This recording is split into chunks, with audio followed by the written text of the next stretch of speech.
Hi everyone, it's Tasha. Welcome back to my channel.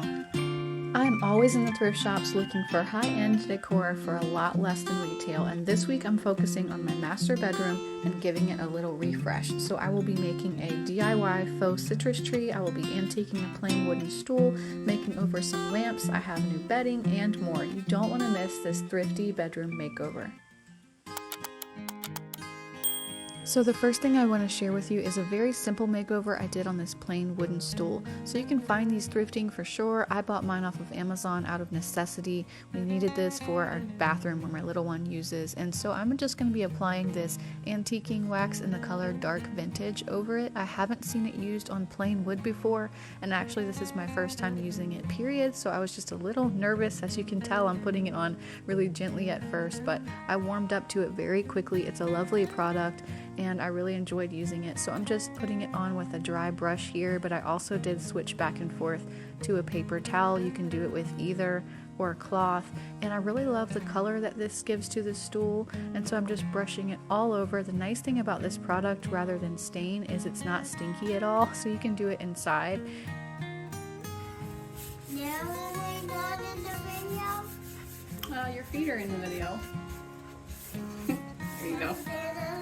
No, they're not in the video. I also really appreciated how it's not drippy, it's way thicker than a stain, and so I'm just rubbing this all over the stool, making sure to get all of the sides of the legs and most of the underneath as well. It has a nice look to it, and it just instantly gives it that more of an old world charm.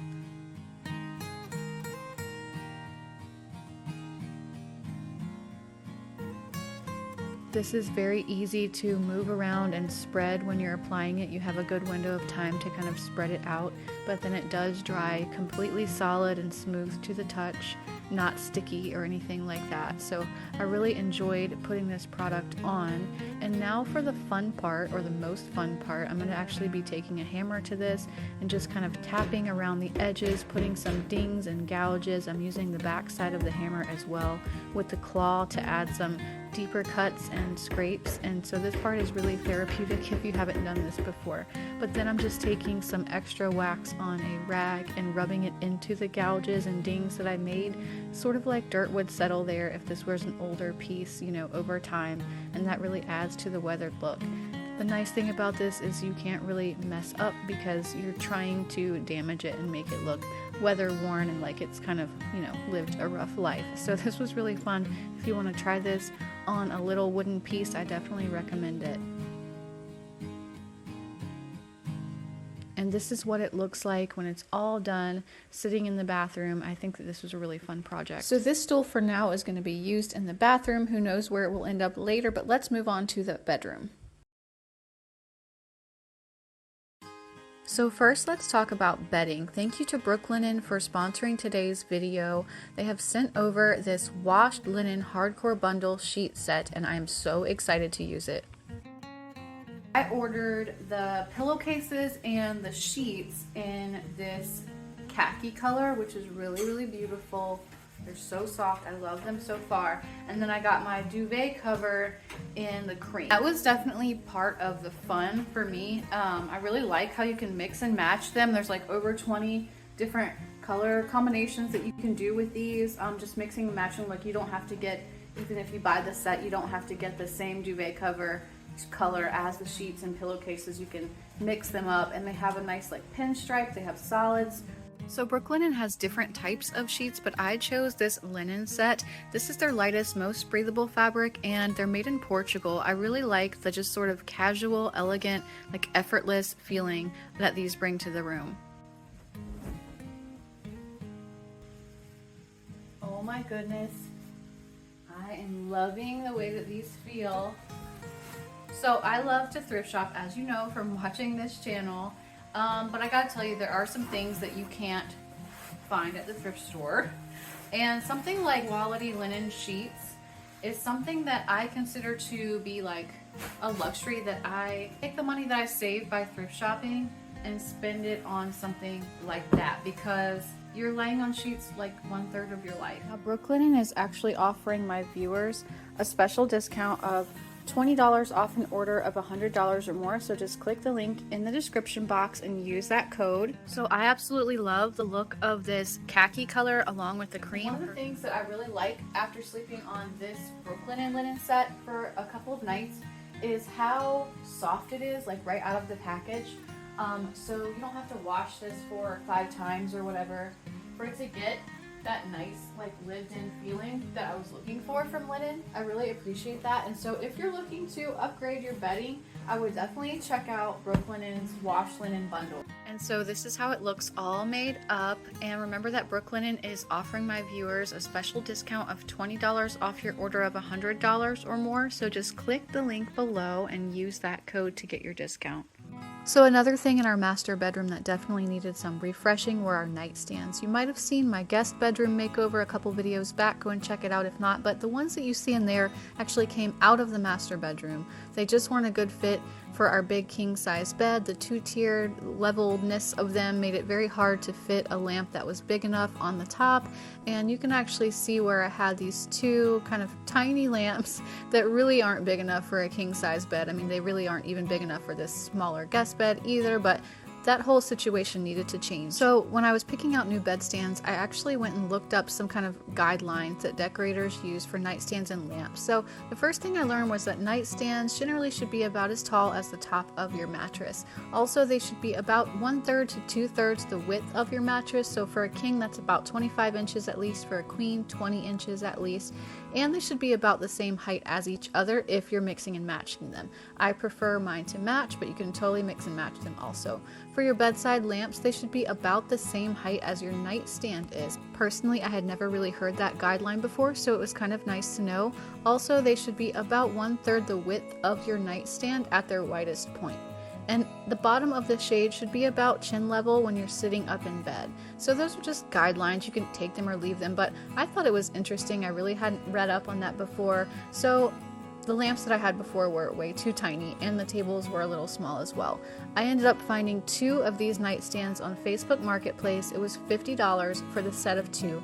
They're very sturdy and very nice. I might be changing the color of them as well as the knob. I'm looking into making them over, but I'm just not sure what I want to do quite yet. Now you'll be seeing those tables a little later in the video. I want to move on to this faux citrus tree. Now you might have noticed the olive tree behind me earlier in the video when I put on the new bedding, but I've had that a while. It was a DIY and I wanted to change it out and try another DIY. So I put that one in my daughter's room where it looks very sweet. In the meantime, I want to try and make this faux minimalist citrus potted plant to tree from West Elm. Now the 7-foot one that they have is $399 plus the shipping plus a $10 delivery surcharge, so I definitely want to try and DIY my own. I found these branches on Amazon. These are packs of 4 and I bought 2 packs. Now I did look down at the used section that you can get from the Amazon return warehouse, so I only paid about $15 per bundle of 4, spending around $30 for all of the branches that I needed for this tree. My plan is to find a large branch outside and then use these branches on it. So they arrive and I do like the way that they look. I like how realistic the stems look in particular. Sometimes that can be tricky, and I think that they mimic the West Elm tree pretty well. So I'm just lacing up and heading outside to try and find a branch that can work for the base of this tree. This part can be kind of hard, so I'm looking at that inspiration photo as I go to try and find the right shape.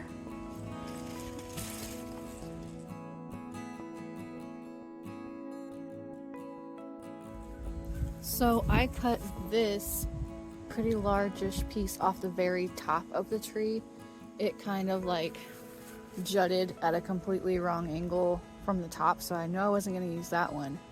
But I'm going to save it because it obviously matches, you know, it's part of the same tree, and I'm thinking it's possible that I'll want to attach something here. So I'm just going to hang on to it and not toss it yet in case I want to alter the shape of the tree a little bit. And now I'm just trimming off all of the branches that I know for sure that I won't be using before I bring it inside. Now here it is in the house. It definitely still has way too many branches on it, but I'm just going to start placing my faux branches and then clipping off those other little ones kind of as I go, all in one process. So what I'm doing is getting rid of some of the rubbery part around the tips of these and exposing some of the wire, and then I'm figuring out where exactly I want them to go and drilling a hole straight into the branch and leaving myself a space to insert that wire. I'm putting a little bit of hot glue on each wire before I press it in, just to make sure that it's all nice and snug in there, and then I'm also putting some more hot glue right around the base of where my stem meets the branch. I'm kind of mixing and matching. I'm taking the branches that I bought apart and I'm using some small pieces. A couple of them I inserted whole, like the whole branch onto one side of the tree, and some of them I'm cutting into smaller little pieces. You can just see here more of a close-up of how I'm putting them in.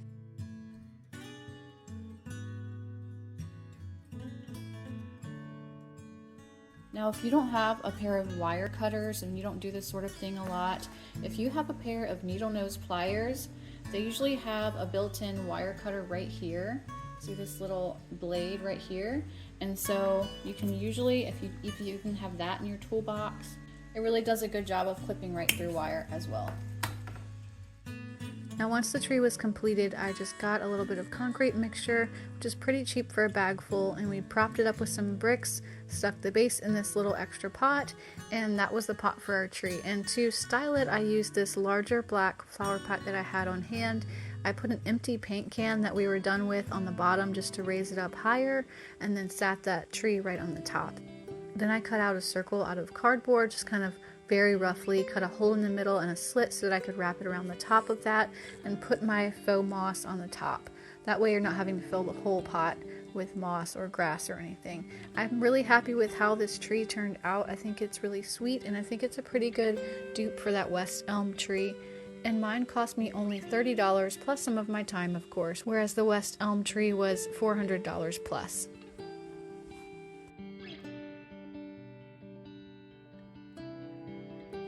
The next thing in my master bedroom that needs a refresh are my bedside lamps. So I found 2 of these blue ceramic lamps at a thrift shop for $9.99 each. And the blue doesn't really go in my room, especially this navy blue, but I'm just going to be giving these a little makeover. I have this paint color here that's left over from another project. It's called Clay Angel. So I'm going to be using this one. I'm just going to be mixing this with a good bit of baking powder to give the paint a little bit more texture as I put it on and make it look a little bit more like ceramic. I'm mixing that all up together until it's a nice thick consistency, like kind of thick pancake batter basically, and then I'm just going to brush it all over this lamp. You should maybe prime or do something first on these, but honestly I never do. I just jump right in.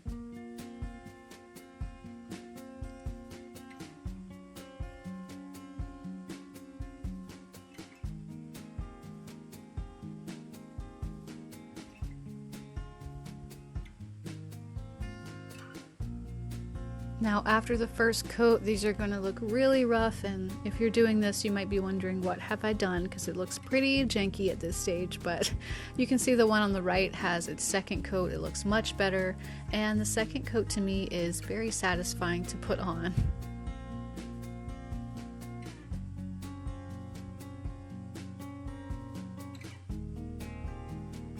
Now I just need to find 2 lampshades.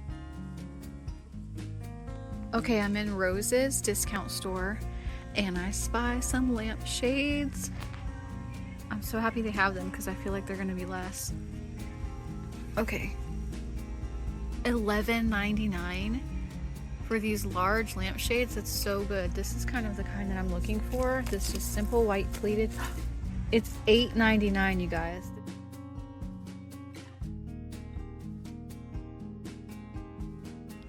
They also have these somewhat tapered ones that are more of a solid for $29.99. I'm not sure why the big price difference, but this is actually what I was looking for. Super exciting. Also, if you happen to need a poop emoji beanbag chair, this is your spot. So I'm just pulling down this scalloped bowl from Threshold that I have, and I'm checking out how they have kind of designed theirs, and I noticed they have their shadowy kind of dirt rubbed look mostly in the crevices, but then also around on the ridges some as well. So that's what I'm going to be trying on my sort of fluted lamp as well. I'm using coffee grounds this time. I have used dirt in the past. I'm making a mess as you can see, but that's okay. So I'm mostly just using my fingertips here and rubbing it into those crevices. It does get darker faster than dirt with the coffee, so just know that it's sort of more saturated if you're going to be using some coffee grounds. I actually went back and brushed some of this back off because it was a little darker than I wanted. But it was a fun project to do, and I would recommend using coffee if you haven't tried it before. It's nice and easy, it smells nice as you're doing it, and it left a nice color and a nice shade.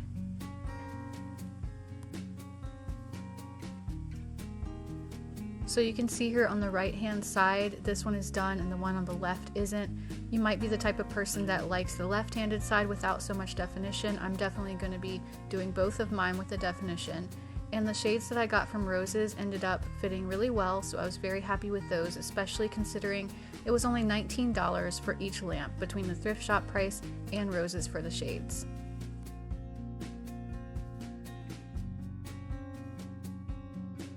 Next, I'm also going to be updating my window treatments in the master bedroom. So I was lucky enough to find 3 of these bamboo blinds from Trosa Thrift Shop. They were $30 for the set, and so I'm really excited to incorporate those into the windows. Definitely going to be moving these up. Since I have these shades now, I'm going to be making these into blackout shades. I'm actually going to be replacing them totally, but I did want to show you just a little hack that you might be able to use if you don't want to replace your curtains, but you want to be able to bring them up a little bit higher. So this might not be the same on all curtain panels, I can't promise that, but I know that on the bottom of these, there's like a good 2-inch hem down here that's just sitting there doing nothing. And if you let that out, there's another fold here, so it's not like letting it out right here will, you know, automatically you'll see fray or anything like that. So one kind of hack that you can do to gain some length on your curtains is just simply to let out that hem, and then you've got at least another maybe 2.5 inches or so that you can play with. If you have a seam ripper, you can use that. If you don't, that's fine. It's just going to be some threads right down the middle that you'll need to cut.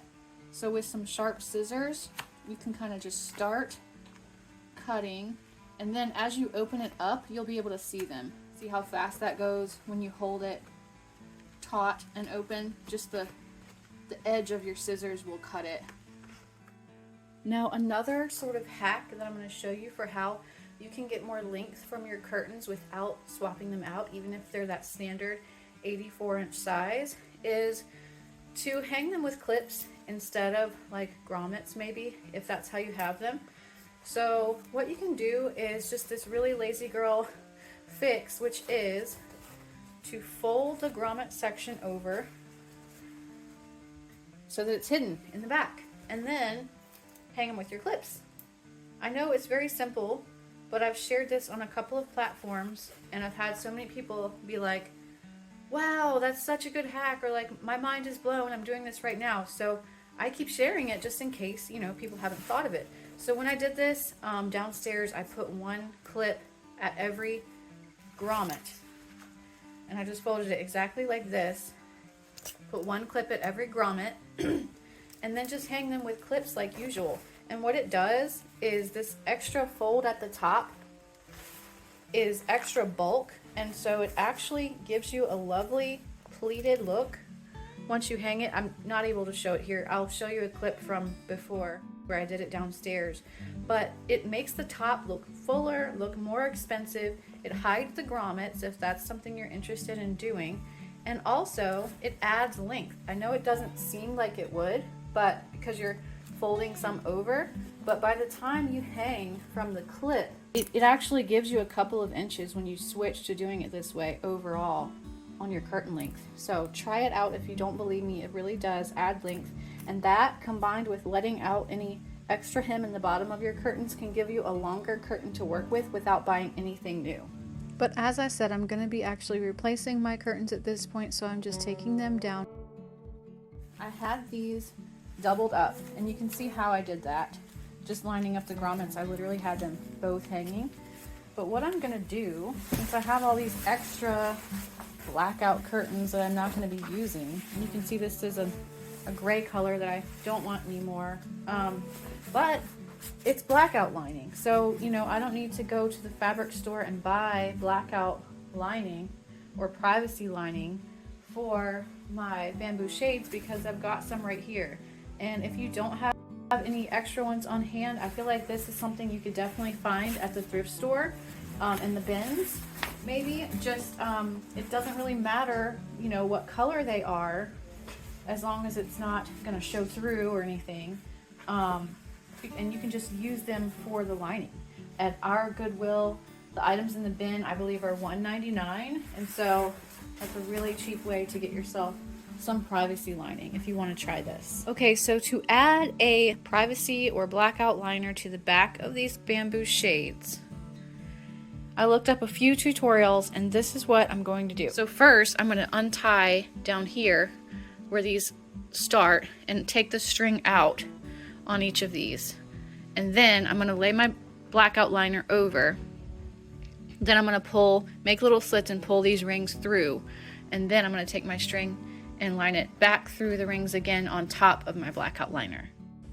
So the first step is very easy. I'm just laying the blackout liner on top of the blind and using that as a guide to cut off all the excess so it fits. So I have this all cut out. It's not glued yet, but I just wanted to show you what I meant. So I found, it's easy to find it by feel, the first ring up here, and I just cut a slit and pulled it through.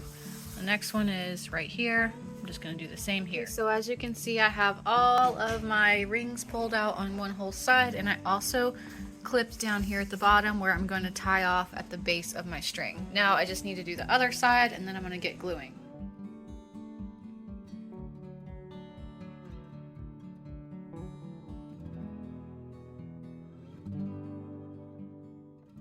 After my liner was cut to size with all the rings pulled through the little slits and the edges were all glued down, I just pulled my strings back over and retied them at the bottom, and they were ready to go. So now when I hold this up, it's really blackout, which is so exciting.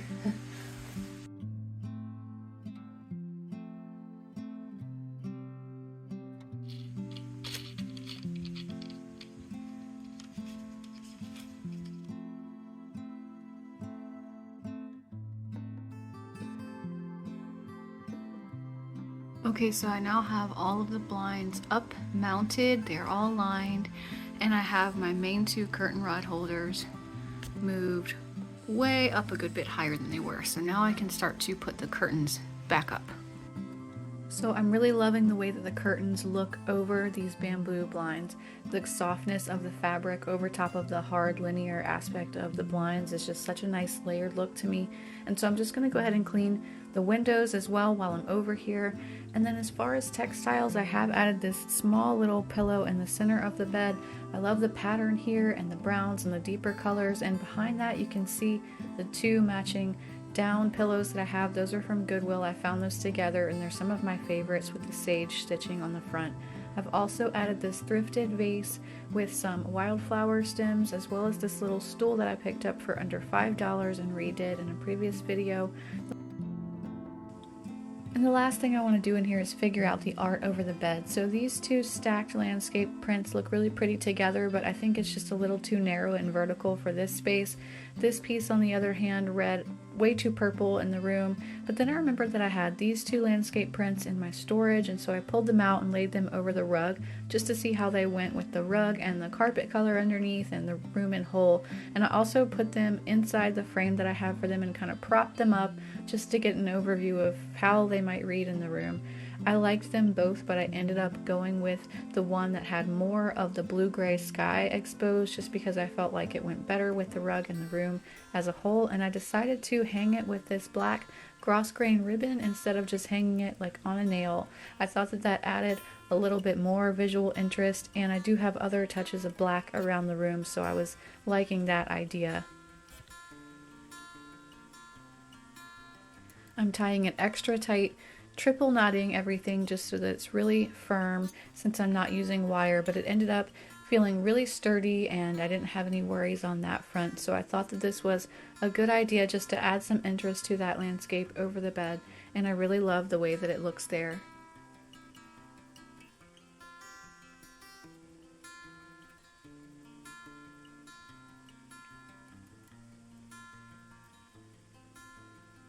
Something about the metallic frame paired next to the linen just gives me really good vibes. I like the way that they've paired together.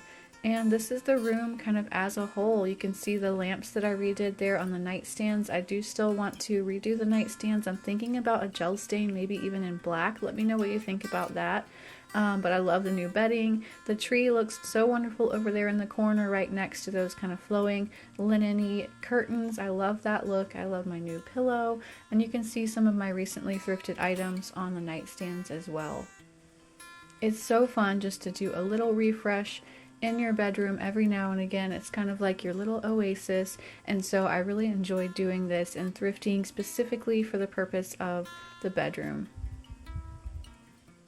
And don't forget that Brooklinen is offering my viewers a special discount of $20 off any order over $100. So just click the link here below and use this code to receive your discount. That about wraps up today's video. Thank you so much for watching. If you enjoyed the video, please hit like and leave me a comment letting me know what you enjoyed. If you haven't subscribed but would like to see more of these videos in your feed, go ahead and hit that button. And in the meantime, I will see you at the next video.